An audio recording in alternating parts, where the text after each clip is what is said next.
Happy Thursday, everybody. Coming off the heels of a very exciting and fun show yesterday. Adam, I don't know if this was because of our show, but the Electron Shields managed to pump that token like 200%. Oh, really? Yeah. People were about it. And they're even back on the live stream right now. So shout out to the ARC20 crew. Electron, man, that's where it's at. That's where it's at, bro. Everybody knows Electron is where it's at. You look at the Electron chart, it came on my timeline. It literally has like this a mega pump, and then it was literally went to zero for like 3 weeks. And then yesterday, it's like back at its all-time high. Really? Oh, you got to pull up that chart, man. I got to see this, dude. Electron. I'll try to pull it up later. It's pretty funny looking. So, incredible show, man. We've had 2 big ones. The Wan Chain conversation was quite interesting as well. Hearing some of the logistics of the enterprise of how cross-chain works. I gotta say, man, what do you think in terms of cross-chain value? Remember the kind of key point we were discussing is who's going to set the market standard for cross-chain products? Is it going to be private or is it going to be public entities? What do you think? I think the market will decide, and I do think there's probably space for multiples, right? There will be maybe one dominant, and that one dominant my gut, like at this point in time, my gut says that's going to be like the free or near free, gasless, you just give it to us here and then we give you a fresh one over there where it's, just that kind of like wormhole style, something along that line.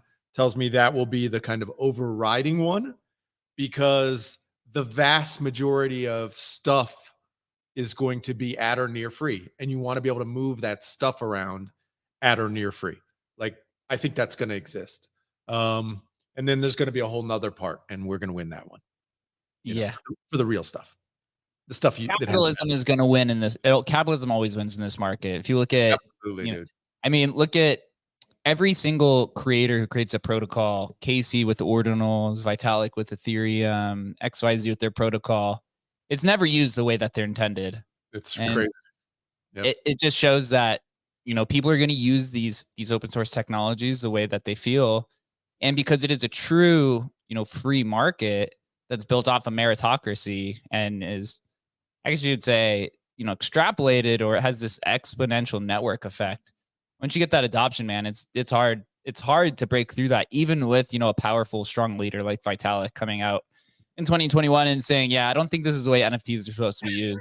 Now look how big the PFP market is, right? Literally. And we've seen it with Casey, obviously, where, he's actually morphed and changed to bend to it, which I think is, a testament to him and his creativity and his ability to accept what is, right? How to deal with what the actual market wants. I think that's a sign of a great leader. But yeah, obviously, Vitalik, classic example of like, this is not what we're about. We're not about this stuff. And the market's like, yeah, you're wrong. This is what we're actually about. And so it's stunning when that stuff happens, no doubt. And I can only imagine being then in that position where your tool is used not in the way you expect it.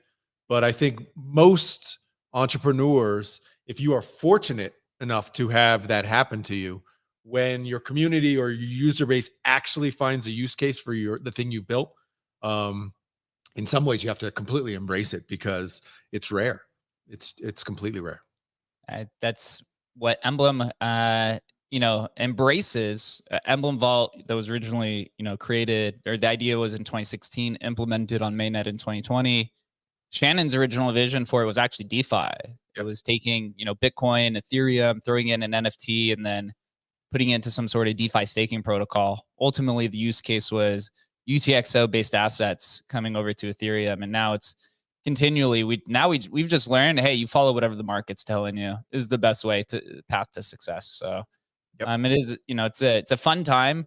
I have to say I'm exhausted from this week of work from the Emblem side. For those that are here, we're cooking up something quite insane. I think you guys will be very, very, very surprised to see what's coming here in the near future. It's a really, really Jake's exciting been working 24/7, man, burning them. Dude, when I get up at 5 in the morning, I see Jake DMing people. I'm at 5 in the morning. That means Jake's at like 3. Like Jake's still up, bro.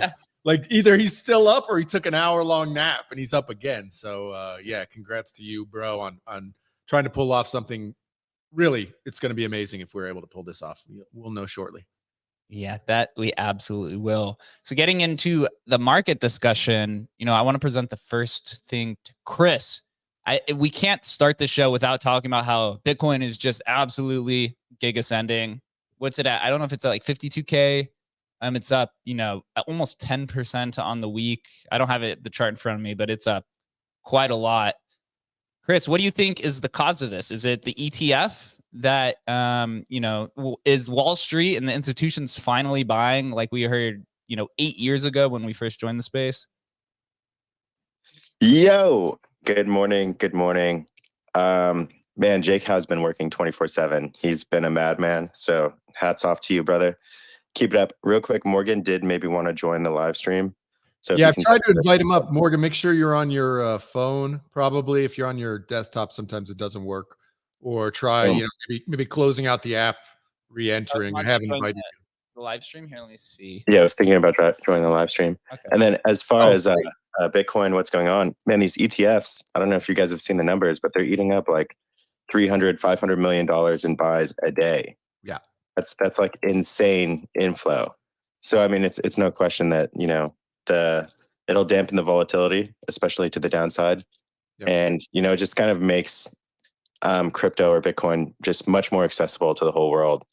And, getting those guys in the green from basically day one kind of makes them want to sell more of the products that they like to sell. So we're in a good spot, but Emblem's in a crazy spot. We've been building like crazy on the back end. Adam, Jake, Shannon, all are just wheeling and dealing every single day.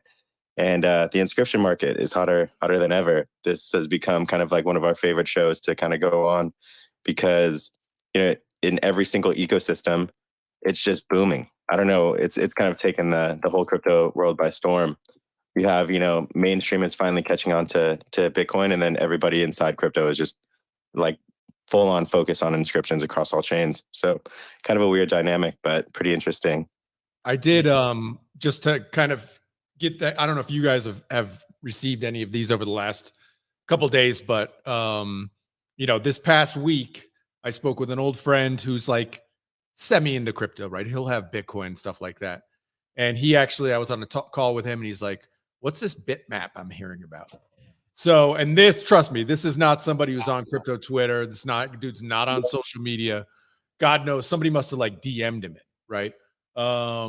So for me, that's like, okay, we're moving into a bull run, right? People are paying attention. I think I said last week, an old Wall Street, friend of a friend basically DM'd me. He's like, hey, I'm on Vanguard. I can't buy the ETF. I'm thinking about finally buying Bitcoin, right? And this is an old Wall Street guy, very well off, right? Lots of money to invest, had never bought Bitcoin, right? So I'm definitely getting the feels of like we're at least at the start of a bull run here. It definitely has that vibe to it.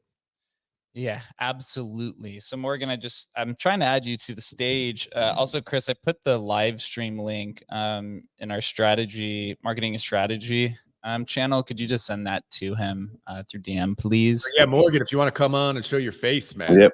Do it. Yeah, for sure. It shows he's super on my end. And a kind of funny thing, I was listening to a podcast with Dan Tapiero of 10T, and he was kind of like, crypto is the only industry in the entire world where you could be up 3 times from the lows, and the industry's like, I don't know if it's a bull run yet. This is kind of wild. Hold on, pump the brakes. So it's just kind of a funny side quest for sure. Yeah, I mean, and Solana's up, I don't know, 10x almost from the bottom, from the $8 bottom to like 120. This is going to be an insane bull run. The fact it's almost like 20x. Yeah, it's almost 20. The fact that retail is not even discussing anything about it is just literally Wall Street buying bags and crypto degens holding on for dear life. The fact that I sold the bottom on some of these BRC20s is painful. Or I sold the first pump, right? Before it just like gigamooned, but I'm not doing that with my Doginals, baby. Those are going absolutely insane. And we'll talk about that here in a second. I do have here pulled up the inscription coin market leaders. I do this once a month. I was doing it once a week, but now it's so tough to even follow. So I've been doing this now since December. My first inscription coin market leaders post or it was in November. It had only 4 tokens on it. It had Ordi, Ethos, I think Stamp, and Doji. Now it's literally just filled with stuff. But if you could see all of the inscription coins, which are mostly like BRC20s, ARC20s, right? Tap, Pipe, I think SPL 20, I think it's called, and CBRC 20, so on and so on.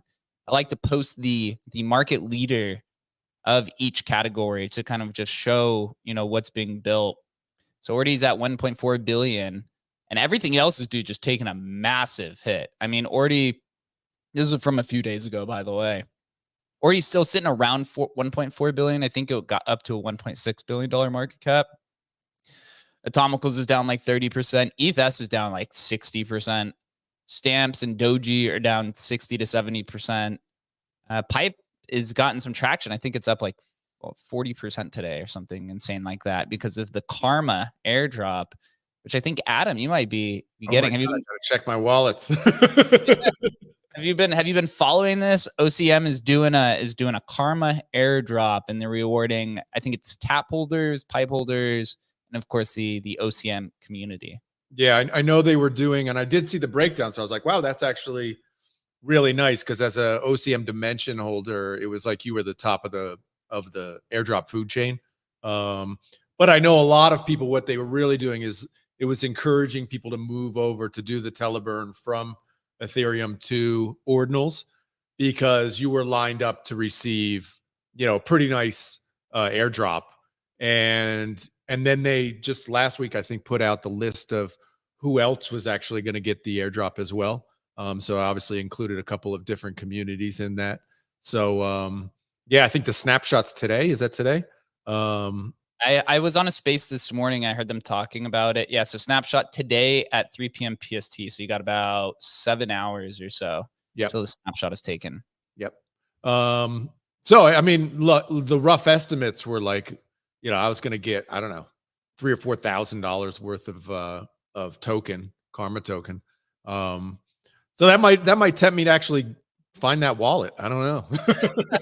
What should I do, Jake? How do I play an airdrop like this? This is probably the most substantial airdrop I've been a part of. What should I do, dude? What's the strategy for this? I mean, so it's backed by a VC, right? It's backed by I think it's like Jason Fang of Sora Ventures, which I have a problem with this guy. We're gonna have to talk about him here in a second. And then you have obviously OCM, and then you're including the Tap community, which is also inclusive of the Pipe community. I think Tap, you were able to buy Karma, or you're going to be able to swap it or something for some period of time. Maybe that's why it's pumping. I can't. Something. Yeah. Like so there's 3. It's token swap. So track for Karma. If you swap track for Karma, I don't know. I'm guessing that's probably on Unisat. I don't know where the swap is. Maybe Tap posted a DEX finally. OCM holders airdrop, and then the track and pipe holders. So that's why the pipe is up like 40% today. Track's probably up a bunch. And I don't know what Danny's going to do with this. He hasn't really mentioned, at least from what I've been following, like what the intention is here.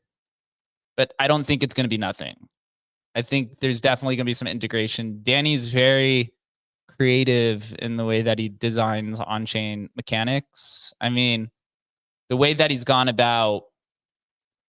What's up, Morgan? Morgan just joined us on the live stream. So what's good, bro? But Danny, right, with OCM, where he minted all 10,000 on Ethereum, and then he did all 10,000 in one single block or one single transaction for ordinals in the early day, and then, was the first to do parent-child inscriptions and curse ordinals and blah, blah, blah, blah, blah. I don't think this is just going to sit there. I think he's definitely going to have some plans in it, but it makes sense to incentivize users to migrate. We've been discussing this on Emblem side as well, because we're going through our own migration. Is how do you get users, to pay gas fees to move over to this new, standard?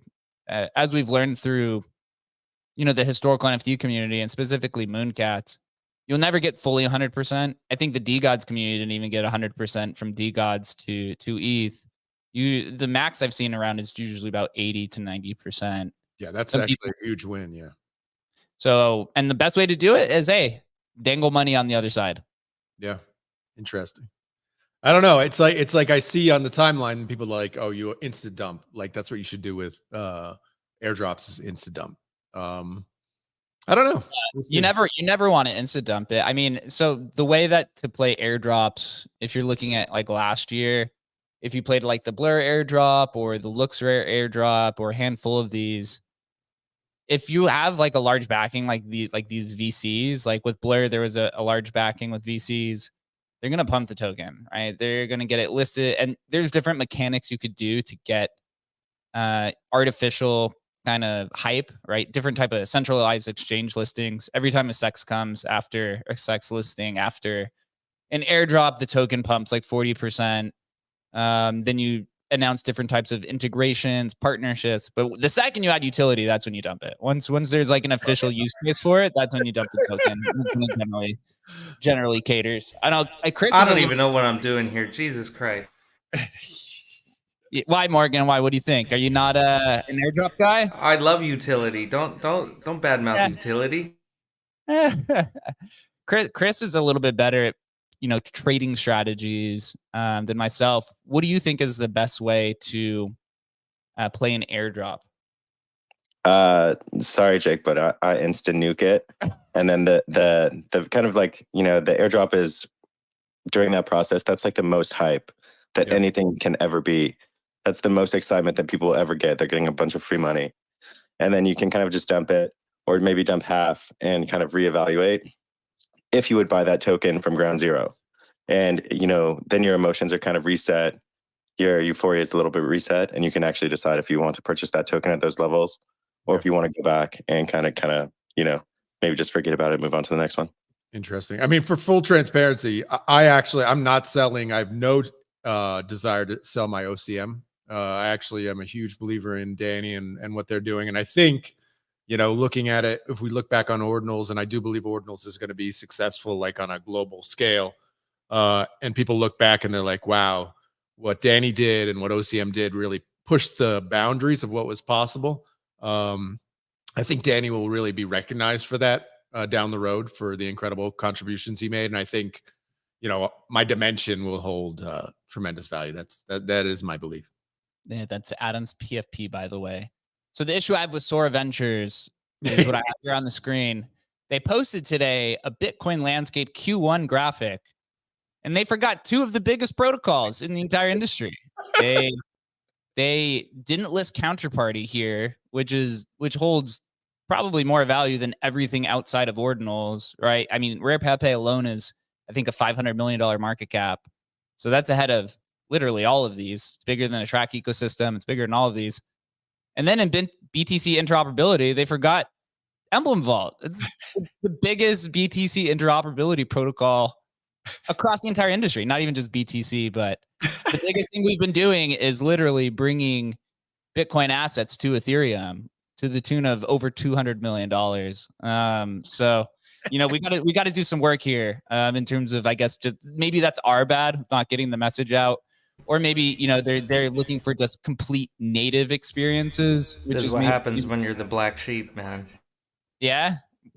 Morgan, tell me what's Hey, Morgan, you might want to mute your phone. We're hearing it double feed through. Yeah. Oh yeah, sorry, I was still in there. I think you guys are the old guys in the room, and you've been here a long time. I know what that's like. It shit sucks, but you know.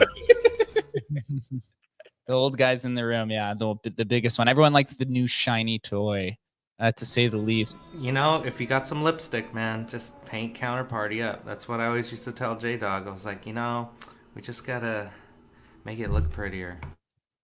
Morgan, tell us a little bit about yourself. You obviously I like walks on the beach. I like pina coladas, all that stuff. I'm a pretty good guitar player too. I saw that guitar. Oh, thank you. You know, I wish more women told me that. I'm at Edge headquarters. I work at Edge Wallet. I'm the QA engineer over here, so I'm in our beautiful podcast room overlooking San Diego. So I'm an old guy. I've been working on Bitcoin since it started, and I wanted to burn banks to the ground and throw Jamie Dimon off the roof, and then still here. So didn't piss off too many bankers. I pissed off a good amount of bankers, but I love Bitcoin deeply, and I've been a Counterparty guy since day one, and I got involved in Bitcoin because I really thought it was the future of Terminator and machines and machine money and programming machines to use money. And I think for 15 years, Bitcoin has been going through its roller coaster of what words to call it and what lipstick to paint on it. And to me, it's always been a computer. And I feel like there's not too many voices in the room that call it a computer anymore.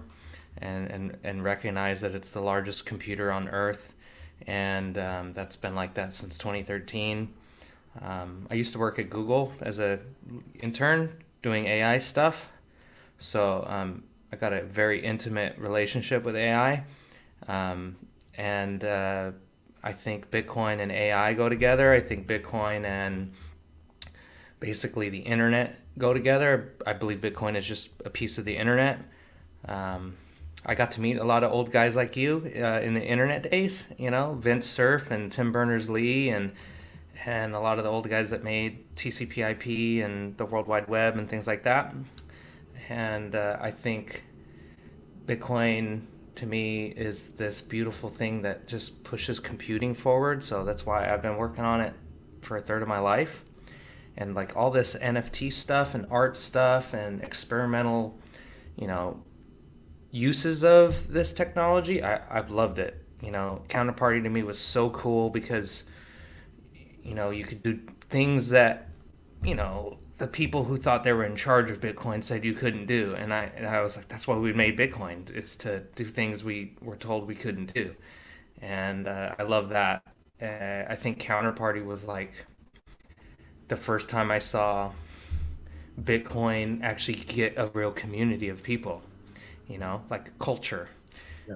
It's like I'm a mycologist, so I work on fungi, and in culture, the word culture comes from agriculture, growing plants at home, in a farm, and permaculture, plants out in nature, and like Bitcoin to me needed a culture. Like the Dogecoin people just like did all this cool stuff with Dogecoin, putting the logo of Dogecoin on a NASCAR and all that. It's like, why does Bitcoin not have people, fanatic about that, especially kids and stuff? And Counterparty, when it came out, was like, oh, look at all these youthful, happy people pushing Bitcoin to be fun, And computing to me is fun. Like, it can't be boring. And I think Bitcoin, but without ordinals, was getting so boring again. Totally. It wasn't getting boring, bro. It was. I know, but it was getting worse. It's like systematically more boring. Yeah. And like a computer, if you explain it in a certain way, it's pretty boring. Like I used to teach kids how to build computers in Minecraft with redstone, which is like, this is how transistors and logic work on redstone. Walk around on the circuit. And it's so cool to learn a computer like that. It's fun. And if you're just like explaining in a whiteboard in a book about how computing works and what a transistor is, that's just boring. So there's ways of making a a somewhat technical thing unboring. Like, you could explain a Kerr-type black hole to someone and they'll go blank in the brain, but you just go watch the movie Interstellar and look how unboring black holes are. You have to take these really weird concepts and make them fun and cool, especially for kids. And I think the NFT stuff is like the best way to get computing knowledge as a young person. Like, makes you learn programming. Like, I've worked on Ethereum, but if it wasn't for Emblem, I wouldn't even care to look at what an ERC 721 and all these are, you know? Yeah. Like, I had to go, why is this important? I want to study this, learn a little bit more computing. Tell us what you did with your putting the mushroom DNA on an ordinal. What was that about? Okay, obviously you're into mushrooms. I'm assuming magic mushrooms. No, not at all. Absolutely not. I support all people's use of mushrooms. I've gone to jail before. I'm not. No, look. I'm a fucking defense contractor, so no. But I understand. Actually, more than most people, like, you know, the concepts of mushrooms. There's mushrooms, which is this word. It's like dog. And then there's poodles and Rottweilers and greyhounds. And the dog that most people in culture want is that magic mushroom, the psilocybin cubanesis. And these mushrooms have psilocybe, this chemical in there that makes you see God. But Mother Nature made that mushroom probably for bugs and plants. And so what I do is I teach. I'm the vice president of the San Diego Mycological Society here in San Diego. And I teach kids and adults about mushrooms. But all of them, you know, there's a wide range of mushrooms and fungi, and like 60% of all the living things on Earth is fungi. So it's a big part of our culture and our society and things like that. And the magic mushroom that's where everyone's brain goes, or portobellos. That's in America. But, you know, you talk to someone in Japan or China about mushrooms, they're going to say reishi or chaga or shiitakes and maitakes, and they have it in their food culture. Americans have pizza and portobellos and magic mushrooms. We're like deprived of mushroom culture. And there's 50,000 mushrooms on Earth with names, and we only know one or two of them as Americans, which is pretty sad. So to me, fungi, mushrooms, it's like computers. It's so technical and broad, but people only know a little bit about it. You know what I mean? And so I have an advocacy to teach fungi to the world, but I have a company I founded 3 years ago called Microsoft, which is basically trying to build software, hardware, and technology that's related to fungi. And one of the projects I've been working on for years is basically making a database of all the fungi that exist. Wow. And so you can go to all the universities and see they found 500 mushrooms over here, 1,000 mushrooms, or they've discovered 2,000 mushrooms that maybe hurt humans or are bad for agriculture. So they figure out what those are. And it's like the most abundant species on Earth next to insects, and we don't really know much about it. So we need tools. So I'm building tools to basically categorize like a Rolodex of all the mushrooms that exist on Earth. And there's reasons to do that, like yeast is a fungus, and yeast makes bread and beer. So all the beer guys need to know what yeasts are good. And in Japan, koji is the national mold of Japan. That's where sake and miso soup and basically different, you know, soy sauces all come from this koji mold. And so there's noble fungus that makes good wine. And so there's like fungus is a part of a lot of different things. And most people don't realize that because it's like discovering new tissue every day is boring to people. So one of the things I did is I'm building a process to shove all of the mushrooms' names, identity data, and its DNA in Bitcoin so that it's preserved. But also it's an experiment on how to take something really complicated, like a large amount of DNA data, compress it, put it in a Bitcoin inscription so that now it's time-stamped that DNA came from someone and here it is accessible to the world. But as an inscription, if that DNA is used one day by Pfizer to make some penicillin that cures cancer or kills bacteria or, you know, makes your brain grow, and they make $1 billion drug off of that chemical, I would like the person that found it in the woods to kind of get some credit for it. And I think the inscription techniques of royalties and residuals and ownership and time stamping and also transferability, like I think DNA is data and it's worth a lot of money. And if you found it, I would love for you to get paid for it. So maybe inscribing it gives it a monetary use, but also a distribution use. It's like it's in a yin yang situation that anyone could look at it, anyone could right click the DNA and copy and paste it, but they could buy it from you as an inscription because you're the person to put it up there if they want. So it almost monetizes that data. So, Morgan, who do you think this type of product is catering towards? Is this just people who are interested in DeSci, or is this something that you're experimenting with where you're unsure who it's catered towards? So I have like a set plan for our company to distribute technology to the world, machines that monitor fungus in the woods, machines that collect fungus out of the air, machines that detect fungus in nature. And then that technology is like a petri dish or a microscope. It's like a generic tool that scientists should have out in the field. But tools need to get funded, and in reality, companies like Fisher that sell all the scientific tools to the world make a lot of money. Companies like Pfizer and Biogen that basically spend their money on selling bacteria, viruses, and fungus to labs and pharmaceuticals, they make a lot of money on the IP of tissue. So there's a lot of money moving around in biotech. And what I want to do is I want all of the chemicals, medicines, food, the tissue, the compounds that mushrooms can make, because if you don't realize it, mushrooms can make anything. They can make any amino acid, any protein, all the drugs, all the food, all the medicine could get made by a fungus out there.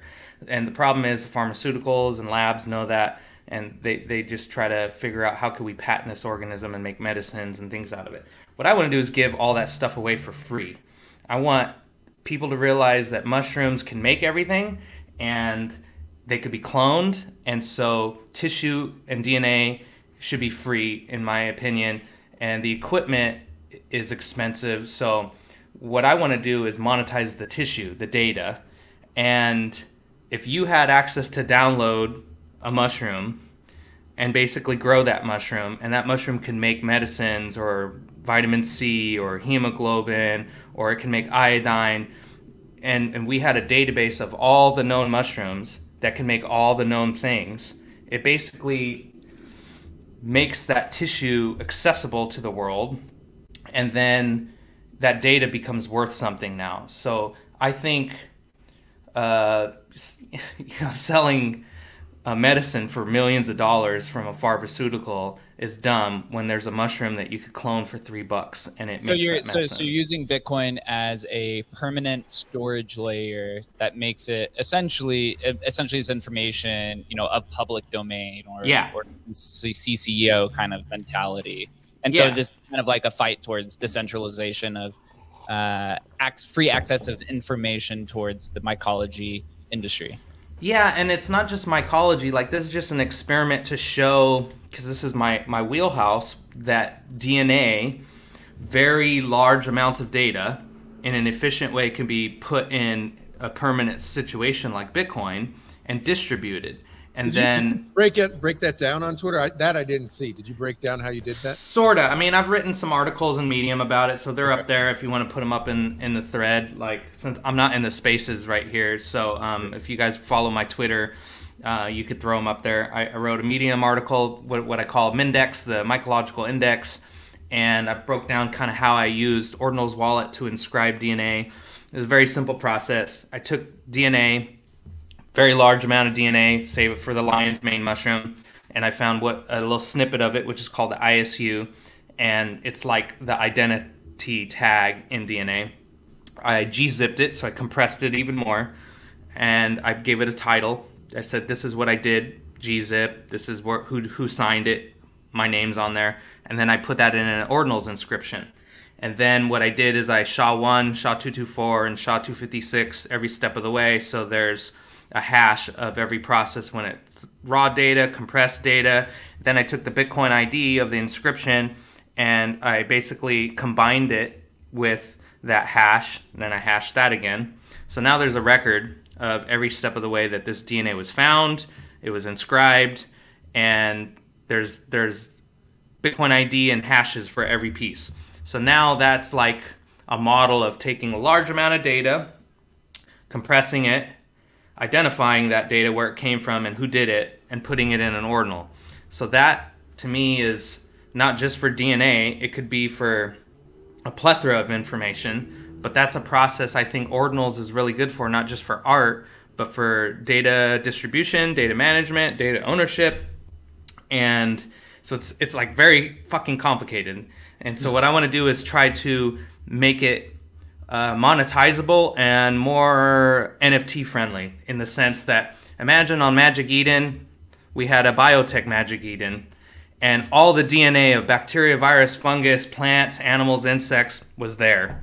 And you could see it as inscriptions, and you could buy it, and maybe one day your 3D printer could print it.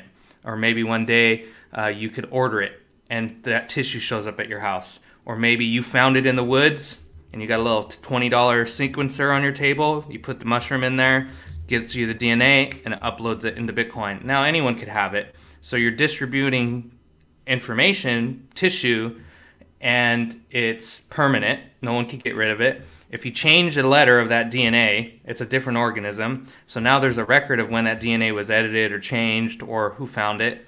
And then that is now, to me, a model of distributing biological tissue, in a sense that, like you say, decentralized science. Okay, well, imagine all of the IP, trillions of dollars that pharmaceuticals and labs and farms, they own. They're Monsanto. They own the corn and the soy DNA. They own the cannabis DNA at Bayer Aspirin now. They own a certain fungus because it's been making penicillin since the 40s, and that's their wheelhouse. Well, now we could distribute it. And so now everyone can see the DNA, use the DNA, distribute the DNA. It's just a model of taking that tissue data and giving it to everyone. But it also puts it in a monetary world where now you could go find some tissue and you could put the DNA up, and you get the poor man's patent that you found it because it's in Bitcoin, and you could prove that you put it up there, and that DNA is very unique. So having signatures and timestamps and hashes on it is like perfect in my sense, because it takes all of that data and puts it outside where everyone could see it, and it'll cause rapid acceleration of knowing what's out there and what we could use it for. If we're in a world where AI can just look at the blockchain and go, oh, here's some new DNA I found 10 seconds ago, what could I do with it? Now it's distributable, because if something's found tomorrow in the woods and it cures cancer, Pfizer's going to keep it in their little database. They're not going to share it with the world. And Bitcoin, to me, is like the first anarchic way of, like, we could see each other's transactions. That's like anti-bank, like the bank doesn't even do that.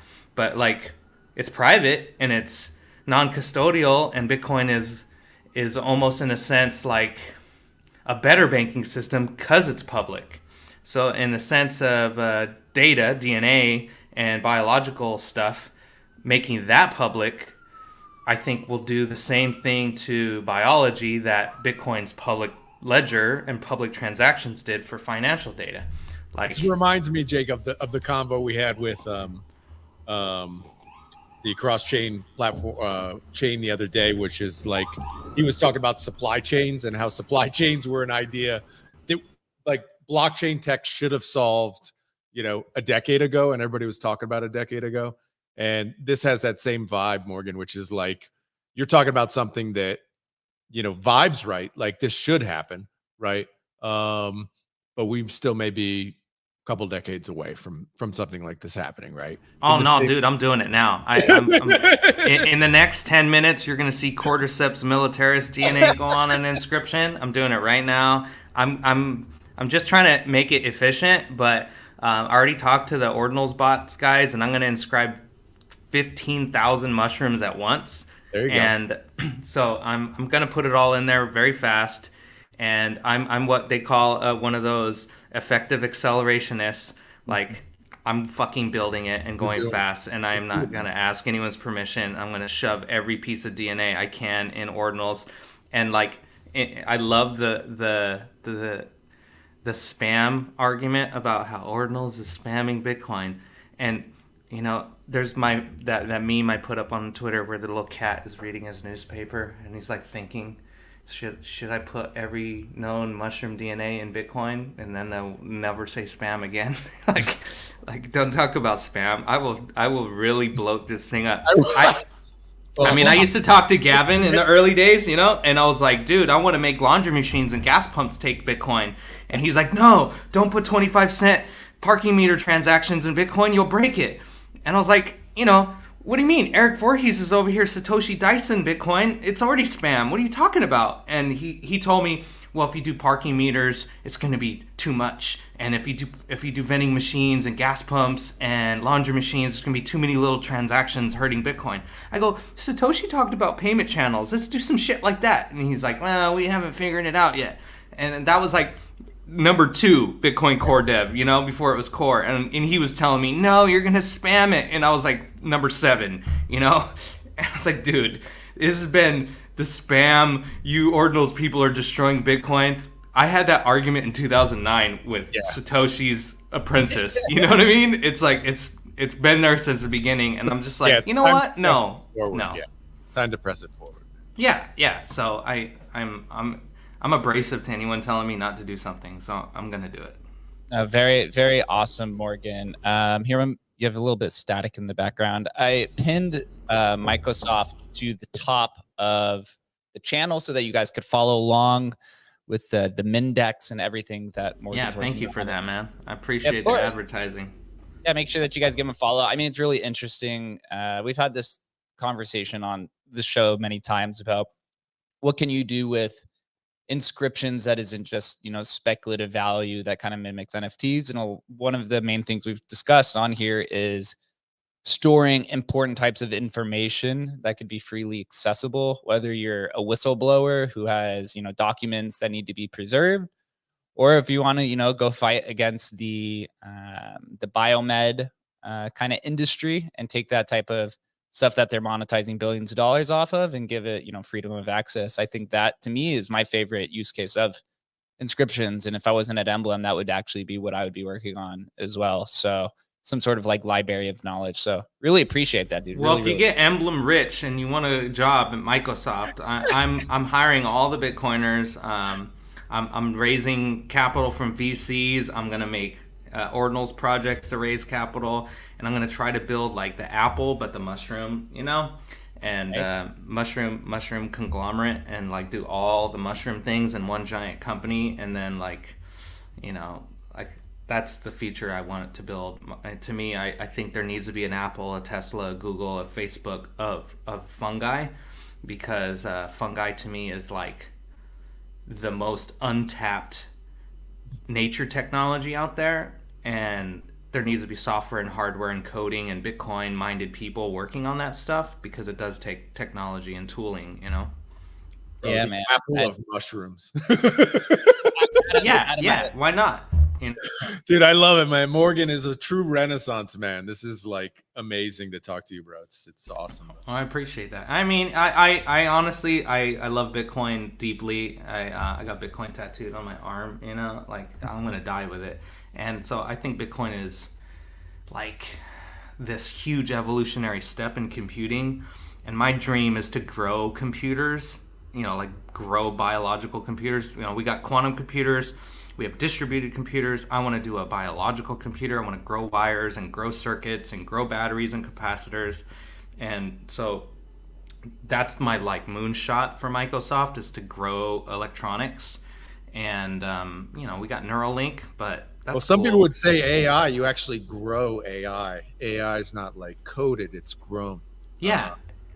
Well, I'll tell you this. Imagine you have neurons, actual human nerves. They grow them on CPUs now. They're called HDMEAs, high-density microelectrode arrays. And they put little human brain cells on this petri dish. They electrocute it, and they're growing. And so they taught Pong on a petri dish of brain cells, and this brain cell little petri dish is acting like a little mini human brain, but it learned Pong in like 45 minutes.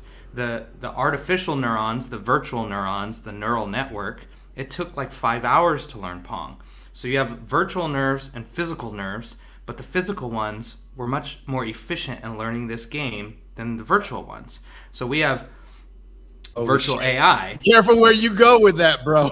They already doing it, dude. So there's no stopping the fire. Bro. No. And so this is my Keanu point: is if we can take that model of virtual and physical, Yeah. why not physically grow distributed systems like we're doing Bitcoin, which is a virtual digital distributed system. Mycelium fungi is a distributed biological system on Earth. It's everywhere, it does the same thing, just looking for food. And so we're modeling mycelium and fungi. We don't realize it, but with Bitcoin, the distribution network, the way the nodes work, the way the miners work, the way nodes propagate data, the block header, all of that is very parallel to the way fungi works. And it's to me, it's like, well, look at what they did with virtual AI and physical brain AI. What one's more efficient? In my opinion, I think they should go together. I think AI should be talking to brain cells, and that's what Neuralink's going to do. Well, I think Bitcoin distributed systems should be talking to natural distributed systems. So I like plug mushrooms into Bitcoin, and I plug mushrooms into computers, and I think that's the future of nature, is embedding our computing into it. You know, we have buoys in the ocean, we have satellites in space, but we don't have the little robot mushroom monitoring the woods everywhere. We don't have the ground, buoy, the ground satellite. And so that's what I'm trying to build at Microsoft, is sensors that talk to nature. But then Bitcoin to me is a place to put that data because it's already distributed. And then that system could talk to other devices around the world. And it's no different than the node system. So I'm building sensors that I would call nodes that are interacting with tissue, but they're doing it over Bitcoin because, like, there's no reason to rebuild the wheel. Like, yeah. Bitcoin is the best distribution system out there, and I think putting data in it scares some people, but it's the continuity of that data that's great. There's no repeating the Bitcoin network. It's perfect. Go ahead, Chris. Oh yeah, man, Morgan, great to talk to you. Just love getting in a room full of like OG Bitcoiners and kind of idealisms, and kind of, a lot of that's just like lost in where we are today. And we used to talk a lot when Bitcoin was kind of growing up about, how it's comparable to an invention or a breakthrough similar to like the printing press. But where we are today with how accessible inscriptions are, it's basically like a digital printing press where you can get full global distribution immutable distribution at the press of a button. So insane breakthrough. And I love what you're doing. Jake, Adam, and I, like I said, we've talked about immutable record keeping for a while and how important it will be to the future. And also, I don't know, I remember a while ago, Brandon Quittem, I think he wrote Bitcoin as mycelium. Yeah. Do you follow him? Love that guy. You made that comparison for sure. So love what you're doing, and just super great to follow you and get your perspective. And that energy of, using Bitcoin to its full potential is something that we kind of is lost amongst so many people today. So it's great to hear. Well, you know what? I tried this on Counterparty. If you go look up BitSwitch and the organic internet, I did an interview with Let's Talk Bitcoin in 2014, where I was making Counterparty tokens. And I love the domain, the Sats name thing we used to do on Counterparty. We would just take a domain because we own that name now as a token. And I took phosphorus, sugar, calcium, watts, volts, longitude, latitude, all of the scientific names you could think of. I got them in my Counterparty wallet. So, and my idea was like, I'm going to take signals out of sensors, like from Radio Shack Arduinos, humidity, temperature, phosphorus, sugar, pH, volts, watts, ohms, vibration, and then I'm going to give each sensor its own token on Counterparty, and that data will be embedded in that token, and it will transmit. And then different devices could basically... I think he's rugging. Was that happening for you too? Yeah, I'm hearing that too. Yeah, Morgan, you're rugging. Oh, really? Yeah. Wah. Well, you guys need to upgrade your Wi-Fi over there, bro. Well, we have like 1,000 devices over here, so it's probably not my fault. Can you hear me now? Yeah, we got you now. Okay. Yeah. So what I did is I put all those Counterparty tokens as like identifiers for certain data: humidity, temperature, calcium, phosphorus, sugar, pH, all that. And anytime a signal would come out of a device related to that, I gave it its Counterparty name, and I put that data in that Counterparty token as like op return moved it. Now there's a record of that data that was from that sensor. And I basically made 2 devices in 2 different parts of the woods, talk to fungi, and those sensors embedded in counterparty tokens, they moved, and then the other sensor read the counterparty tokens from the blockchain, from xchain.io.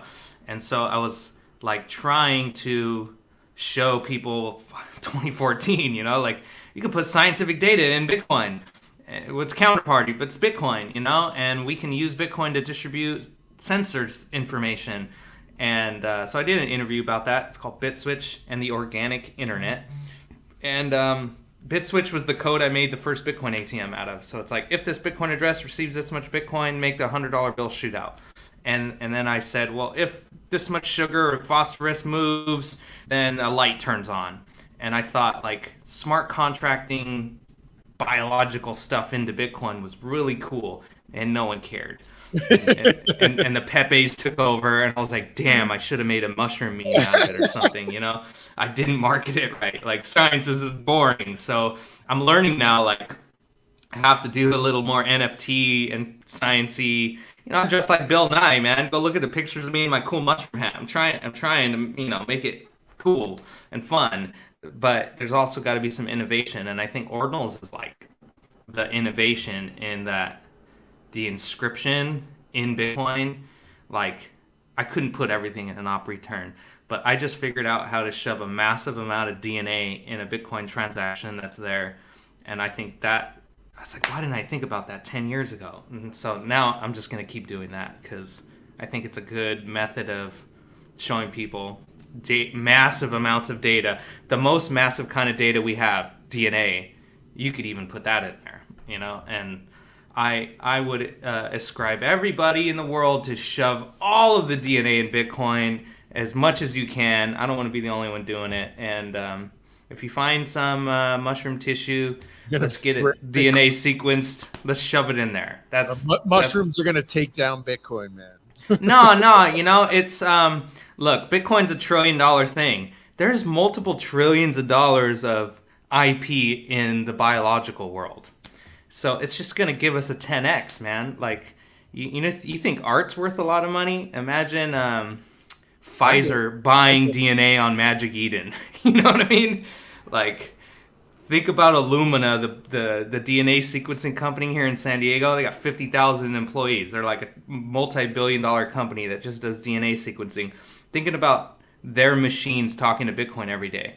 Like, art's cool, but man, if you have pharmaceuticals and genetic engineers and biotech companies plugging into Bitcoin, that's a whole nother layer of money that's going to come in there. Like, screw an ETF. I want DNA money, you know? And I'm just thinking a little bit. Well, you're out there, man. I got to say, you're probably one of 2 people on Earth who are thinking about this. I know. I appreciate you. It's horrible for venture capitalists because I've had many venture capitalists tell me this. How does this make money? Look. You know, Facebook was free, so don't worry about that yet. You know, we'll figure it out.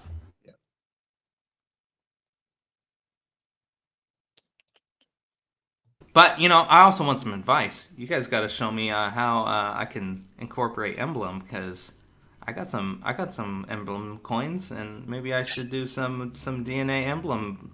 You know, like there's got to be something I could do to showcase all these tools, and that's what I'm trying to figure out. What's the best tools? What's the best way? That's where it's really hard, right? Because the entire space is interested in number go up, right? And so that becomes more difficult. That's why I was actually when you know, in your post, I see mushrooms. Everybody immediately goes to, you know, at least most people immediately go to, okay, drugs, right?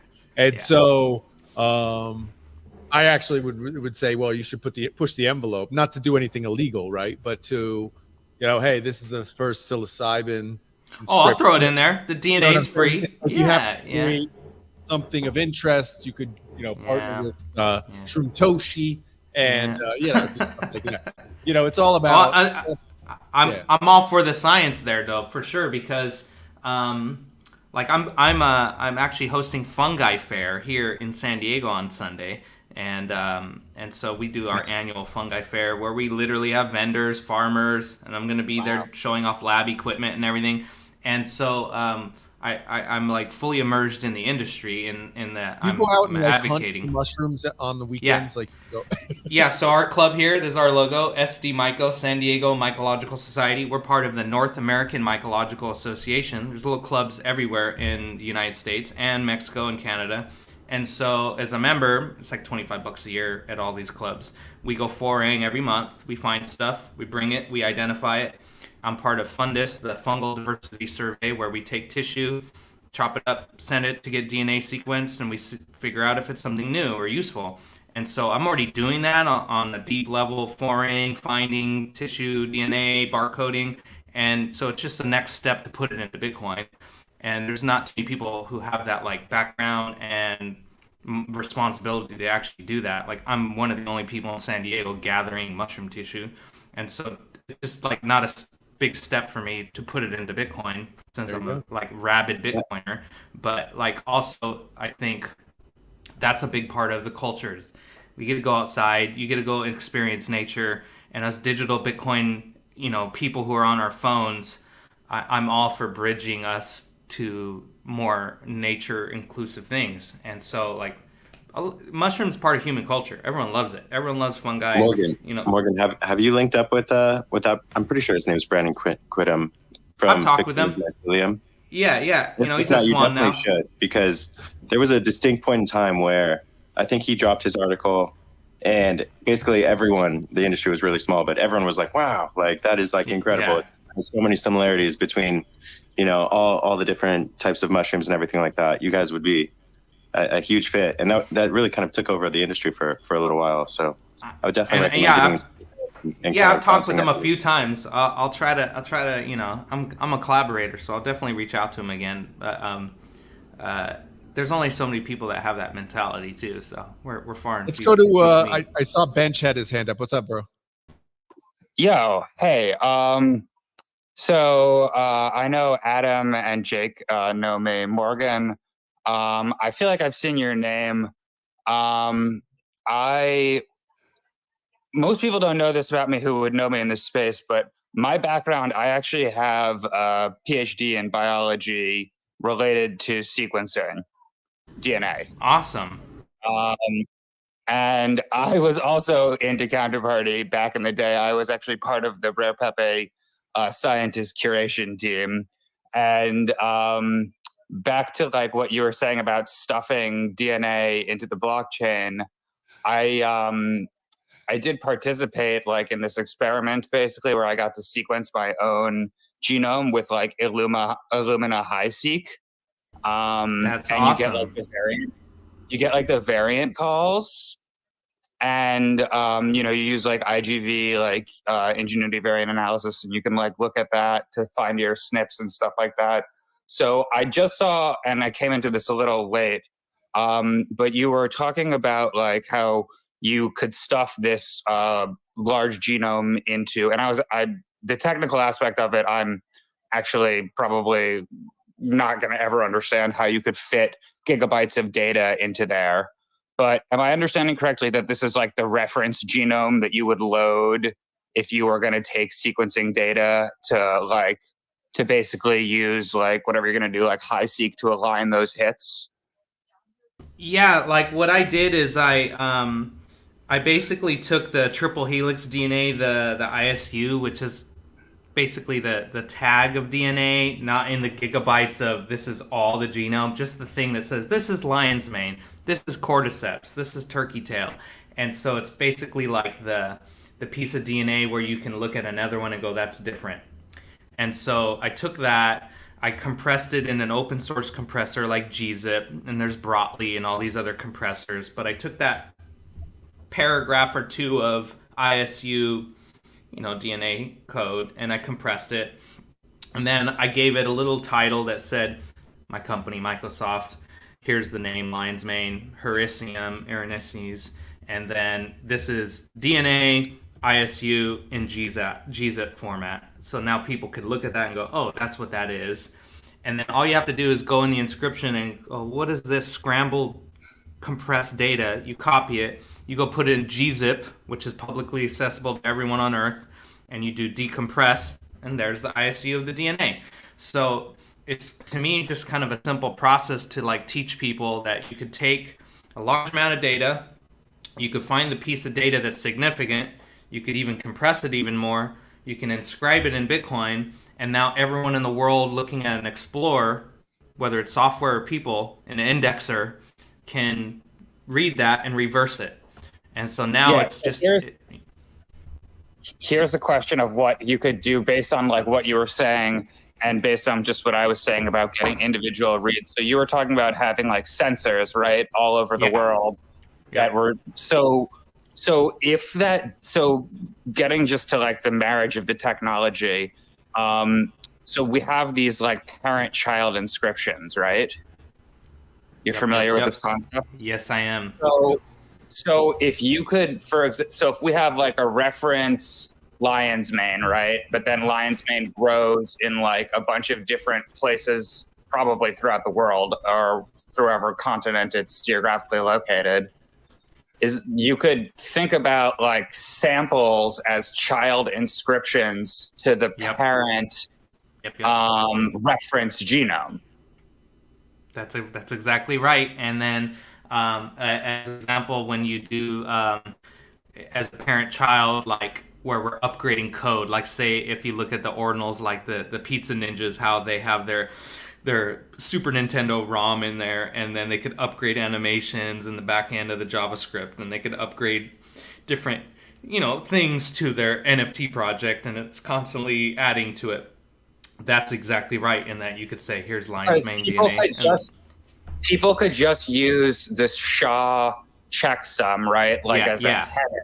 Yeah. So it wouldn't be a true parent, but then different labs would have that SHA checksum header, and then they'd be like, we collected all these, and we could, we could prove that we had it. We could also prove that it changed at some point.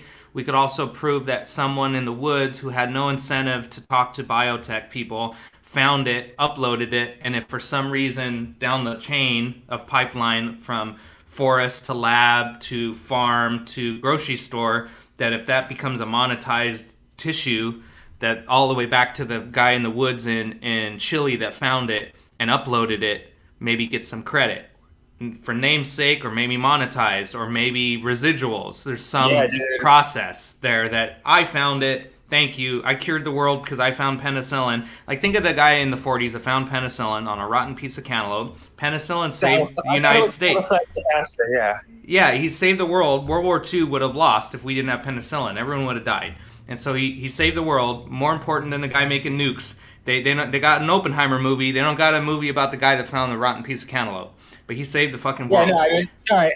I was saying I always think about like willow bark and salicylic acid, but yeah, the penicillin story is very good too. And my point is, he was like geological survey guy, government guy. He didn't get no credit, didn't get no money. He was like Tesla, changed the world, didn't get paid. And so I feel like if there's a person that finds something that's significant and it's literally got DNA in it, there's something significant to that DNA. It does something magical. You should be the person that at least I found it, and maybe that's in the record books in the blockchain forever. If that can trickle down through machines and AI and labs to go, oh, well, we got to pay that person because they're finding tissue for us still. Some kind of connection from forest to lab to farm to grocery store when it comes to not just fungi but plants and animals and like supply chain stuff.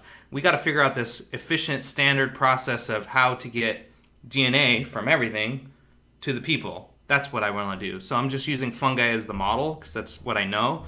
But in reality, it may be a way to give credibility of discovery, farming, pharmaceutical lab, all the way down, because Bitcoin's connecting it all with not just SHA, not just inscriptions, but it's a database that we all can look at, and that's the big difference. This is a distributed database, and right now, all of the world of biotech and biology, their databases are locked in universities and locked behind patents and trademarks, and the rebel in me wants to go, screw that, I'm going to put it all in Bitcoin. Now you can't lie about DNA anymore. You can't own it. You can't hide it. We're going to give it to everyone, and then anyone contributing to that system could use it, because it's like Thingiverse. you're putting a 3D printed design in there of a gun or a Lego guy, and anyone could 3D print it now. So now you're putting DNA out there, and maybe this DNA is just food, maybe it's medicine, maybe it cures cancer, but everyone can see it now, and there's no hiding it Yeah, I anymore. mean, you could even do like fucking PCR primers. Yeah, For like your fucking cyber green template. You're like, no, this works really well with this gene. But I don't want to take too much of your time. But yeah, you could literally bought like you using Primer Express or fucking going into NCBI. And that's super complicated. I know most people don't understand genetics and stuff, but like there's chemicals and stuff that you have to have, primers and things like that for DNA machines and to do sequencing. And there's a company here called Illumina that makes these machines, right? That's my genome. Yeah, and so they're worth a lot of money, and they have 50,000 employees here, right? So imagine disrupting something like that by going, well, we put it all in Bitcoin. Now what? And then like I'm all for like overthrowing empires that way. I literally like discovered Bitcoin. Sounds like later than you if you were talking to fucking Gavin, but in like 2013, and I finished my PhD in 2017, and I had gotten into rare pepes. And I sort of just like left biology for like computer science is sort of like the tagline I would tell my family or whatever. But really, I'm just a degenerate frog trader. But I work for Bitcoin. Yeah. Well, I don't want to take up too much time, but we should definitely talk because connect with me, man. I need more DNA nerd friends. So let me know. Yeah, I mean, I have been out of the biology game for like I think my last publication is dated 2019, but yeah, we can talk more. But I don't want to. I'm here to recruit. So and you want a Microsoft job? Hit me up, man. We're gonna we're gonna change the game. I will send you. Yeah. I'm gonna send you like my actual website with my real name and docs. Yeah. Okay. I mean, all right. Cool. Need a job, but like, we should talk but I don't want to take up too much of your time. But great fucking job, man. This is so fucking cool. Thank you. I think we just invented a new type of space, Jake. This is the science Bitcoin corner. Yeah. And I would normally have a lab coat, but I have to do QA after. This is the name we're going with, the science of inscriptions, and that's gonna. Yeah, and honestly, man, I know you guys are like big advocates for art, and I love it, and I'm so glad to see the NFT art world like I said, making Bitcoin cool. No, and I do think like the science part of Bitcoin needs to be there with art. Like it's STEM, it's science, technology, engineering, math, but it's also there's art in there too. It's STEMA. Like what you're describing though, this idea of like I put something in and then it gets used later, and this kind of reward mechanism back to the original. Like we talked about that ad nauseum with just people are still trying to figure it out. Like how do you build a social network that works in the same way, right? Where if I put a piece of music in and protection. And protection, proof of having it first. Yeah, right. So if I put out a piece of music and then other people remix that music, there's this like symbiotic relationship where I put it in first and then it gets used later, and rewards kind of flow. And I mean, look, royalties for credibility, and then also like. I think Bitcoin is like the idea of the Genesis block and the blockchain, the time chain of history, and checking everything back to the beginning to make sure it all works. To me, that's like the model for science. It's the scientific method.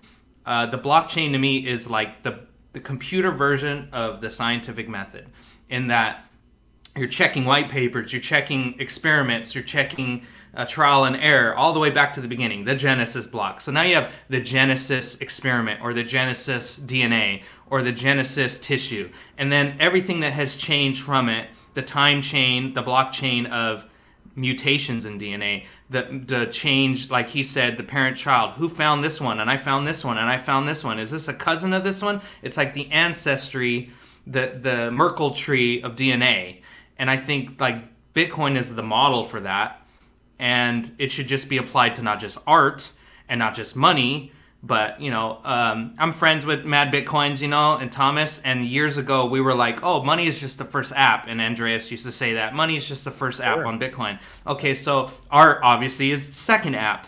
And we've been doing that since 2013 and 14. But okay, I love it. I'm all for both of those. I love money and I love art, but I want to put some Yeah, science what's on there. next? The next 10 years, we're going to What's like next? shove all the science in Bitcoin too now, you know? Well, bro, leading the charge, man. Leading the Someone's charge. got to do it, man. And, you know, and like, science is cool, but I want everyone to know that they could do that. So like, I'm going to like show everyone, like, this is how I did it. If you are a scientist or, you know, you're into, any form of science, and there's always bioinformatics, information related to biology, and all that stuff. But there's also physics, and there's also astronomy, and there's also all the different science departments that have massive amount of data. And I would love to encourage everyone who's into science to use Bitcoin somehow, whether it's Love it. money or data or distribution. There's got to be a use for it. And I want to drive everyone into Bitcoin because I believe it's like an important piece of the internet. We need to get more users. And I'm all for spamming it and making it bigger and harder and stronger, you know? So And we had Censor This come up. Did you have a question or a comment, man? Hey, how you guys? Oh, sorry, that was censored. Oh, you can go first on chain. Just had a question about Emblem Vote in general. I know I was looking at the M bells and I saw that they live on the Bells blockchain, but they're currently traded on ETH. Yeah. How does that work? So basically, how do you transfer them back and forth? So basically, the way they live, so they're inscribed on the Bells coin blockchain. So Bells coin works just like Bitcoin with ordinals. So they have inscriptions on the Bells coin blockchain, but the private keys to that inscription actually live inside of the Emblem vault. And so they allow that we're just allowing trading. We did that as a launchpad to show how Emblem works. And so we launched the entire collection into Emblem vaults on Ethereum so you can trade them on Ethereum. And just as a way to show people how, you know, that functionality, Emblem's cross-chain functionality works. So basically the private keys are held in that NFT on Ethereum. And so that allows trading and transactions on Ethereum. Does that make sense to you? Yeah, the reason why I asked this is because we all know like the ordinals and dogecoin space is kind of new, and there are not a bunch of tools here yet. So, for example, if you moved it onto like Ethereum, like the M bells, for instance, they're on Ethereum right now, would you be able to use those tools that Ethereum and Yeah, have? just to give you a little piece of history, like when ordinals first launched, almost all trading of ordinals was taking place actually on OpenSea through Emblem Vault. So all the early ordinals trading happened where people were putting them inside of Emblem Vaults and trading them on OpenSea. So yeah, we 100% support that sort of ability. And obviously now the tools have built up around ordinals where you don't really need to do that. So people don't do it too much anymore. But yeah, that functionality is absolutely still there. And we're building other cool stuff on top of it, which will allow you not only to jump, to use your ordinals, for example, on Ethereum, but maybe you want to move it to Solana, and this ability to jump around blockchains, Emblem is we're leading the charge on that. All right, thank you very much. Yeah. How does a project get involved with Emblem Vault? Just DM us. DM myself. I'm Adam here. I'll raise my hand so you can see. I'm Adam, or Jake, who you hear me coming out of. Just DM either of us or Chris, and we're happy to chat. And last question: if the project already minted on a different blockchain, is it still possible to add to Emblem Vault or no? Yep, still possible. You can actually do it yourself. You can actually just create Emblem Vaults yourself. But just DM us. We can give you some how-to videos and stuff to walk you through it. No problem. All right. Thanks, guys. Appreciate you. So Censor This. What's up, man? Oh, Chris had invited me yesterday to hop on the spaces with you guys. Awesome. I'm a big fan of all of you, by the way. Morgan, definitely know all of your story of the 2 years in prison. Jake and Adam, you guys don't know this, but actually, you were kind of my segue into ordinals yourself. So Danny Yang, I was a part of the OCM community. He invited me to 300 Dimensions, but you guys minted the same day as the cursed mullet punks. And so actually I used the same day I got my first through, I think I picked up like 5 punks through you guys. So I've been following Emblem Vault for a very long time, actually. And so I'm a huge fan of everyone's on the stage at the moment. Appreciate you, man. Well, Yeah, thank you for, for caring. Well, what an awesome conversation. Sensor, do you have something else or any questions? Oh no, Chris just I guess was curious about what I've been inscribing the last few days, so I just hopped up and wanted to join the conversation. Let us know. What are you doing? What are you working on? What's the alpha? No alpha really, and this is not to even exactly generate money or anything, but there is a staggering lack of literature on Bitcoin. At least, obviously, there's books. There's like Romeo and Juliet, the Bible, but there's no organic literature. I have inscription 8,838. I am parent-childing and rescribing a pretty, I guess at this point, radical novel off of that inscription, that sub 10K.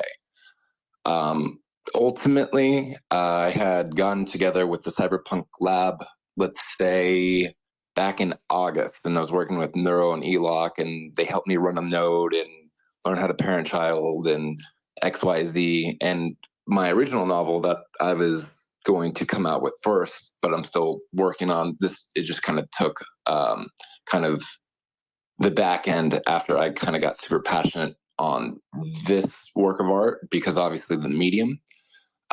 Essentially, I'm channeling Project Spartacus, which is Assange's brother's kind of just push to have his war logs inscribed on Bitcoin forever, with kind of a touch of Mr. Robot. And obviously Bitcoin is the perfect medium to come out with literature in that vein.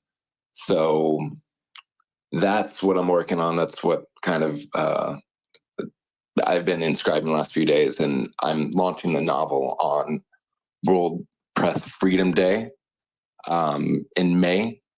Essentially, what that is, to anyone that doesn't know, it celebrates like the final principles of press freedom, to pay tribute to journalists who lost their lives in the exercise of the profession. And this is kind of an ode to many different things, a lot of literature that I always loved and grew up on, while also kind of tipping the hat and giving a nod to Project Spartacus.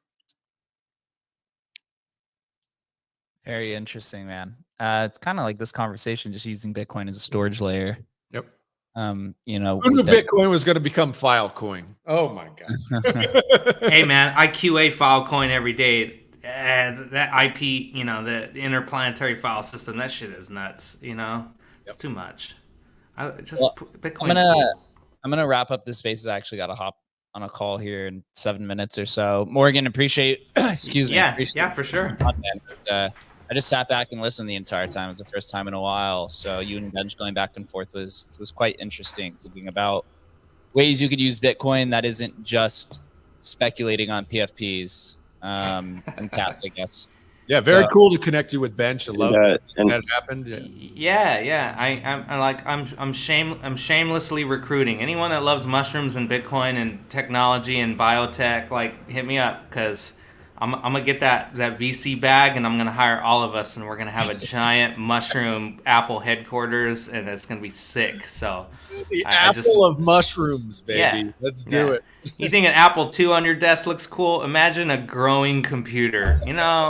Like Steve Woz will shit himself, and so I'm all for it. And I really love everything you guys do, and I learn a lot from you guys. So I'm all for trying to keep ahead of NFT ordinals and everything that's coming out, and so I learn a lot, and I'm gonna experiment with some of that stuff. So just keep doing what you guys are doing, because and guys, you're helping. Throw some love on Jake's tweet up top. Show him, why Counterparty is important, why Emblem Vault's important. and make sure that we're not left out of the conversation any longer. So super important. Throw a like, throw a comment, throw a retweet, let people know. The stuff that we're building here is super kind of foundational, and it's been foundational for a lot of years. So appreciate everyone for showing up. This was an epic space. Yeah, I was. Thanks for having me. We'll have to do another one. Maybe we'll have to do a Bitcoin Science Corner. I just inscribed Cordyceps DNA as we spoke in an inscription, and so mushroom DNA number 2, the one that's in The Last of Us that turns everyone into zombies.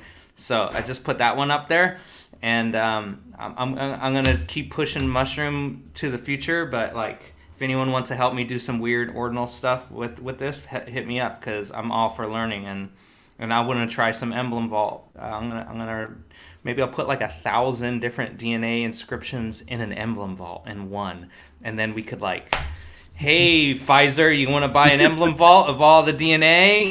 It's like screw a monkey picture. This is like $1 million inscription. That I'll tell you what, man. So, yeah. It'll be fun. So thank you guys. Love you. Yeah, of course. We'll run this back. Yeah, Morgan, we'll have to talk on the side about some cool interoperability. Yeah. Taking mushrooms across chain. That's what we do here. We take take mushrooms across chain, and Morgan's taking it across the world for free and open access to information. Everybody that's not aware, Adam, myself, and Chris, we work at Emblem Vault, the leading NFT or cross-chain NFT protocol in the industry, vaulting over 100 million in assets. We have a lot of big things in store. I was kind of quiet because I've been literally up at 2 a.m. the past like 4 nights working. So something big in store. Make sure you guys pay attention to it. We do the show Tuesday through Thursday, so make sure that you give everyone on stage a follow. I would say follow Morgan, but his Twitter account is not on stage, so make sure you go up top. Node Father. I am the Node Father. It's like the Godfather, but for Bitcoin. So just keep that in mind. Yeah, make sure you follow him up top and give us a follow. We'll be back here Tuesday at 11:30 a.m. Eastern time. Until then, be safe out there and make sure you hodl your Bitcoin. Maybe it'll be above 52K when we come back at next time. Till then, be safe and mushroom on.